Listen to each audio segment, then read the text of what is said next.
4 থেকে 5 শতক জমি ধান বিক্রি করে একটা ইলিশ কিনে খেতে হচ্ছে। আসলে মানব কল্যাণ ফাউন্ডেশনের যাত্রা কিন্তু খুব বেশি দিনের না, কিন্তু অল্প সময়ের মধ্যে যাত্রা করেও তারা কিন্তু অনেক বড় বড় কাজ করেছে সারিয়ে, যা অন্য অন্য যে সংগঠনগুলো রয়েছে সেই সংগঠনগুলো কিন্তু দীর্ঘ বছর বয়স হয়ে থাকলেও এই স্বেচ্ছাসেবী সংগঠন কিন্তু অনেক রয়েছে, প্রায় 50-60 বছরের বয়স আছে কিন্তু তারা কিন্তু এই এমন একবারে নিবেদিত খেটে খাওয়া গরিব মানুষের কল্যাণে যারা কাজ করছে এ ধরনের কাজ কিন্তু সারিগান্দিতে অন্য কেউ কিন্তু করে দিতে পারে, যেটা সম্ভব করেছে মানব কল্যাণ ফাউন্ডেশন। এবং তাদের মূল মন্ত্র আমি জেনেছি যে মুষ্টি, আমরা যদি একটা ফকিরকে যদি ভিক্ষা দেয়, মুষ্টি মুষ্টি করে যদি ভিক্ষা দেয়, তাহলে সেই ভিক্ষাতে কিন্তু তার ভাগ্যের কোনো পরিবর্তন হবে না। কিন্তু আমরা যদি সেই মুষ্টি 1 টাকা 2 টাকা যদি একত্রে যদি জমা করে যদি যখন একটা বৃহৎ অঙ্কের টাকা হবে, সেই টাকা যদি আমরা কোনো ফকিরকে কিংবা মিসকিনকে দিয়ে যদি অসহায় ব্যক্তিকে দিয়ে যদি সহযোগিতা করে তাকে যদি কমরেজ নিয়ে যেতে করতে পারে, তাহলে কিন্তু সে আর ভিক্ষা বৃত্তি করবে না। এটা হচ্ছে এই সংগঠনের মূল মন্ত্র, যেটা লিডার মোহাম্মদ আমার জানিয়েছে। তো এই যে মহৎ যে উদ্যোগ, এটা কিন্তু অন্য কোনো সংগঠনের নেয় বা আমি মনে করি যে সারা বাংলাদেশে এটা তার একটা মহৎ উদ্যোগ।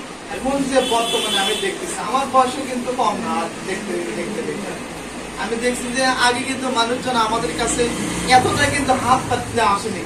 আমি দেখি বাজারে গেলে কিংবা পথে বের হলে দেখবেন যে এখন কিন্তু বিশেষ করে এই করোনার পর থেকে দেখবেন যে 4-5 জন আপনার কাছে হাত পাততে আসতেছে, 4-5 জন করে হাত পাততে আসতেছে, ভাই আমাকে সহযোগিতা। কেন? এটা কিন্তু কিছুদিন আগে কিন্তু ছিল না এই জিনিসটা। কেন? মানুষ এখন অসহায় আছে, মানুষ খেতে পারতেছে না, পড়তে পারতেছে না। জিনিসপত্রের যে দাম, একটা মানুষ যদি সারাদিনে ইনকাম করে 500 টাকা, যে মানুষ 500 টাকা ইনকাম করে শ্রমিক, একদিন কাজ হলে কিন্তু 4-5 দিন তার কাজ নাও হতে পারে। এই 4-5 দিন সে কি করবে? 500 টাকা বাজারে নিয়ে গিয়ে বা সে কি করবে? এখন মানুষের একটা ইলিশ মাছ কেনার জন্য তার 3 শতক জমির ধান বিক্রি করতে হয়।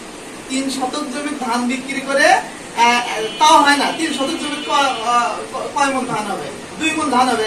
একটা ইলিশের দাম 2500 টাকা। তার মানে 3 শতক জমি তো আবার তো ওই ভাগও দিয়ে দেওয়া লেগেছে, বেশি না লাগবে ভাগ দেওয়া লেগেছে। অর্থাৎ প্রায় 4 থেকে 5 শতক জমির ধান বিক্রি করে একটা ইলিশ কিনে খেতে হচ্ছে।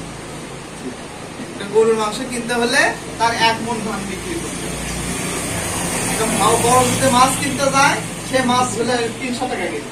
একটা বড় মাছ 300 টাকা কেজি। রুই মাছ আপনি কিনতে যান 300 টাকা কেজি। তাহলে একটা মাছ যদি 2 কেজি হয়, বড় মাছ 2 কেজি হয়, তাহলে তার দাম আসছে তো 600 টাকা। এই 600 টাকা একজন কৃষকের কয় মণ ধান বিক্রি করতে হবে? তাহলে একটা কৃষক মাসে কয় মণ ধান পায়?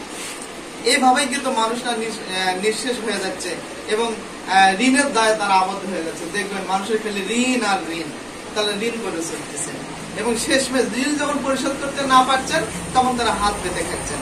আরেকটা হাত পাতার আমি মূল কারণ বলে মনে করব, এটা হচ্ছে আপনারা দেখবেন যমুনাতে মাছ নাই, বাঙালিতে মাছ নাই, আপনারা হাটে যান, বাজারে যান, সেখানে মাছ নেই, মাছের অভাব। আগে জেলেরা একদিন মাছ মারতো, 2 দিন ধরে বিক্রি করতো, তাও মাছ শেষ হতো না। এবং আমরা দেখতাম যে এমন মাছ পাওয়া যেত আগে যে গ্রামে গঞ্জে শুটকি করে রাখতো।